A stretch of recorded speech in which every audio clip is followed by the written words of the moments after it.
Pesadelos em Foco. Lívia sabia que o trabalho tinha seus riscos.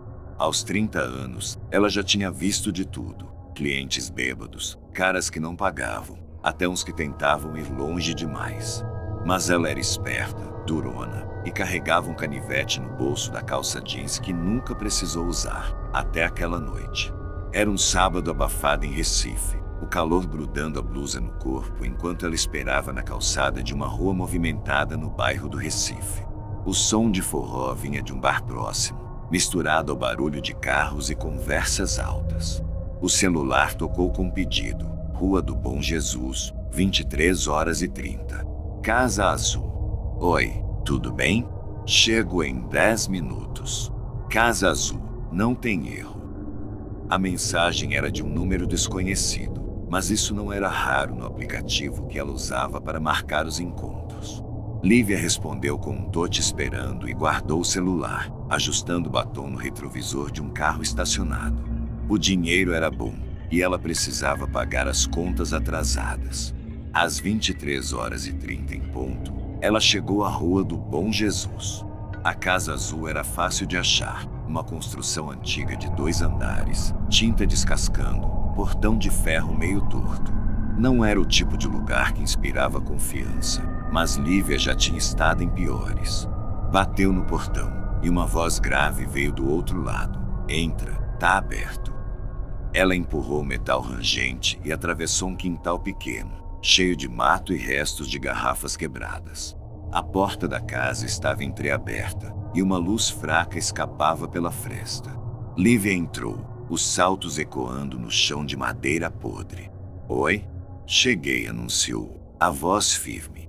O cheiro ali dentro era estranho, um misto de umidade, suor e algo azedo que ela não identificou.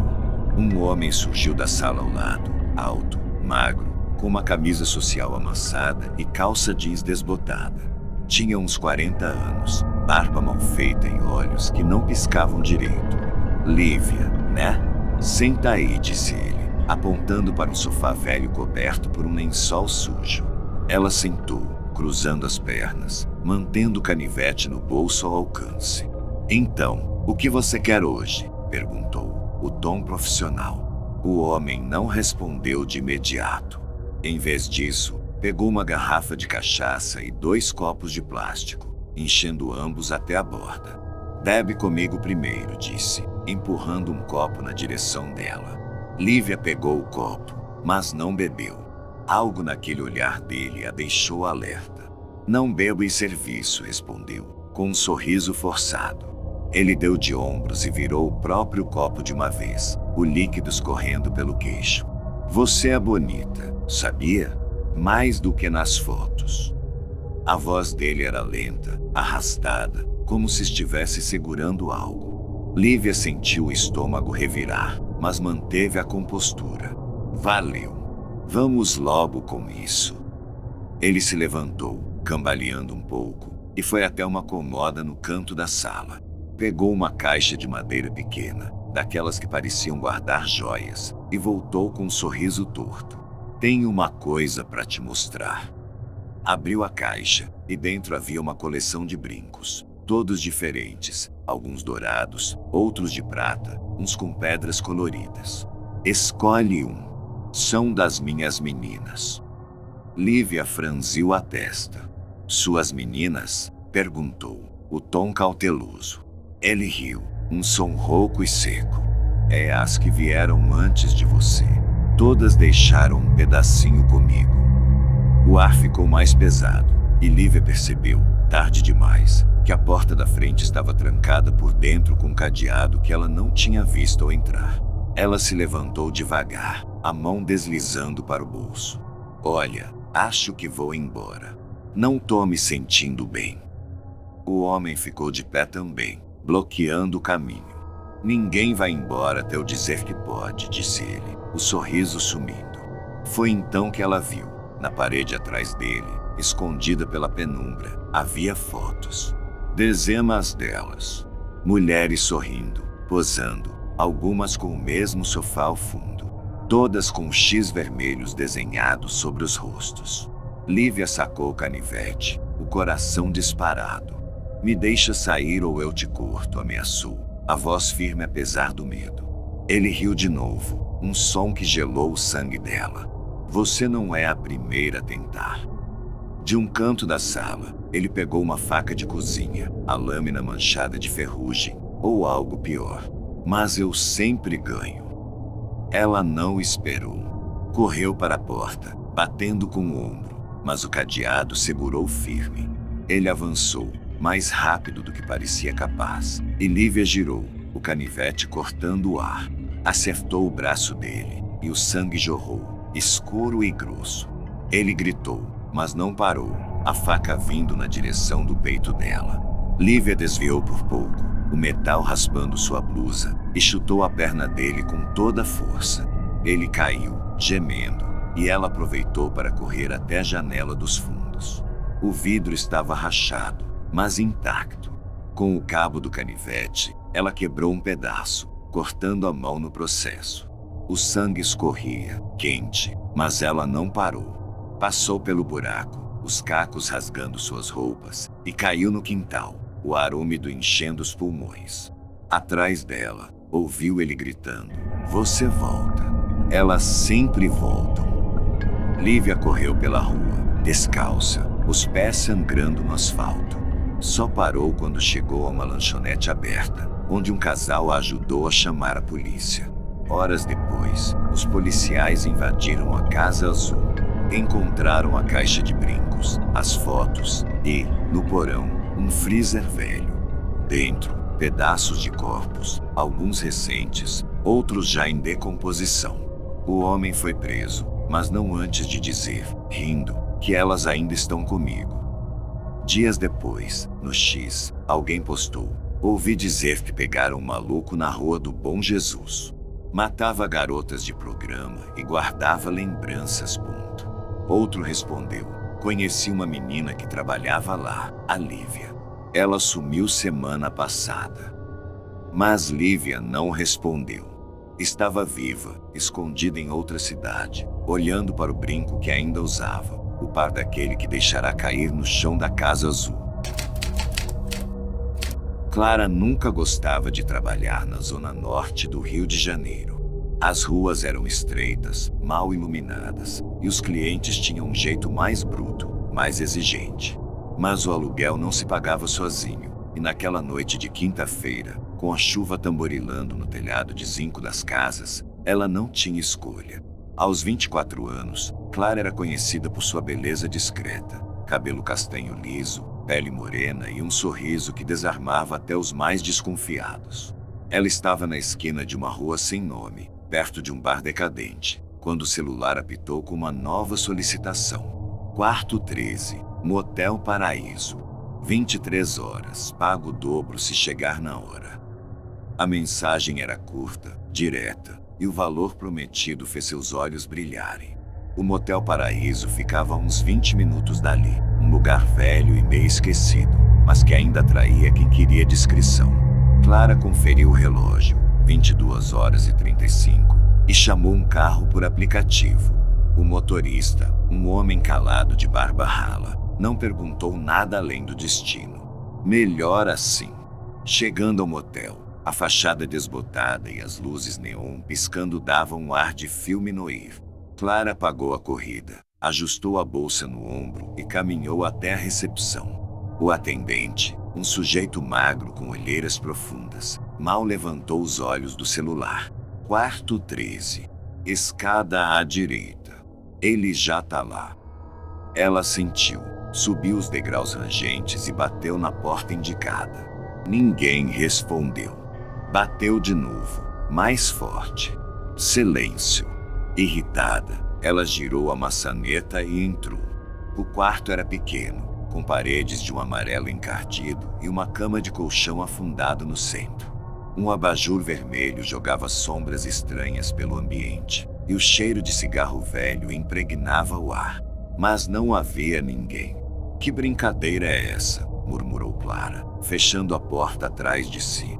Foi então que ouviu um clique baixo, como o som de uma tranca se fechando. Ela virou-se rápido, mas a maçaneta não girava mais. Trancada. Quem tá aí? Chamou, o coração começando a acelerar. Nada. Só o barulho da chuva lá fora e um zumbido baixo que parecia vir das paredes. Clara pegou o celular para ligar para a recepção, mas a tela piscou e apagou. Bateria zerada, embora ela tivesse carregado antes de sair. Merda, xingou, batendo na porta. Abre essa porra. Foi quando o espelho na parede oposta chamou sua atenção. Era velho, com moldura rachada, e refletia o quarto em detalhes. A cama, o abajur, a porta. Mas havia algo a mais. No canto do reflexo, perto da cama, uma silhueta escura aparecia, como se alguém estivesse ali, olhando para ela. Clara girou o corpo, mas o quarto continuava vazio. Que diabos? Voltou-se para o espelho, e a silhueta estava mais perto agora, indistinta, mas definitivamente humana. Quem tá aí? Para com isso, gritou ela, a voz tremendo. O zumbido nas paredes ficou mais alto, quase um sussurro, e o ar parecia mais denso, difícil de respirar. Clara correu para a janela, mas as cortinas pesadas escondiam uma parede de tijolos. Não havia saída. O pânico começou a tomar conta. Ela bateu na porta de novo, os punhos doendo, mas o som parecia abafado, como se o quarto engolisse sua voz. Então, o celular vibrou na bolsa. Aliviada, ela o pegou, mas a tela acendeu sozinha, mostrando uma mensagem nova. Olha para trás. Clara congelou. Lentamente, virou a cabeça. Nada.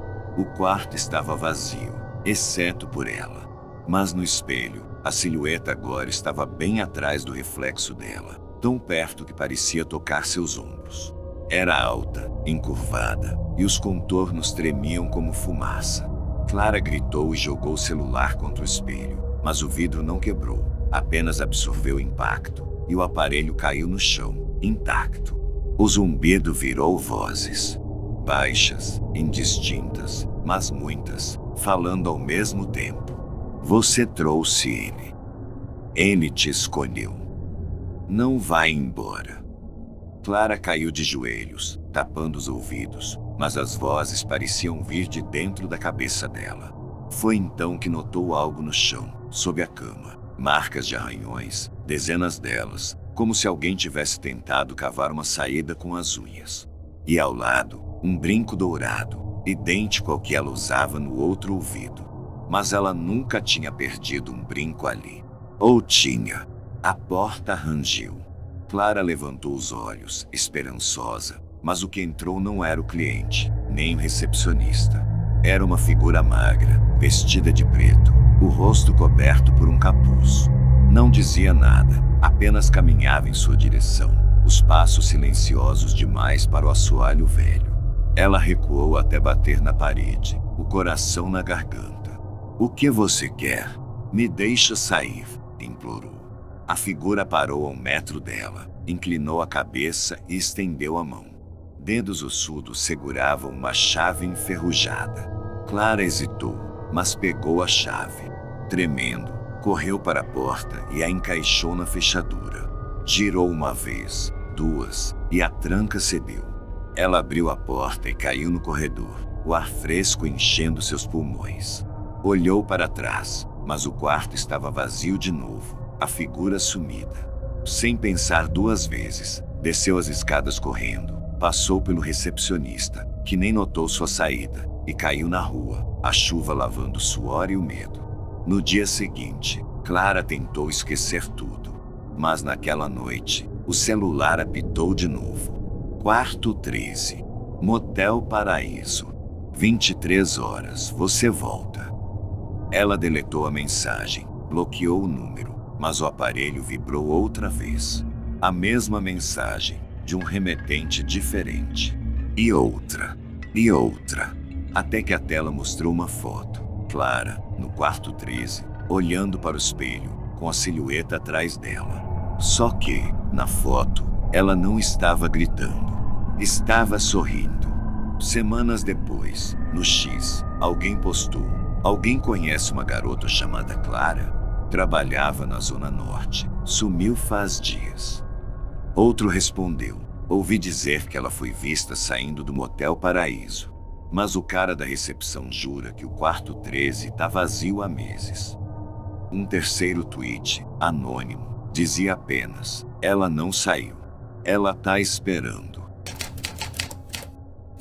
Era uma noite fria de abril em São Paulo. O tipo de noite em que a névoa abraça as ruas desertas e os postes de luz tremeluzem como se estivessem com medo de algo.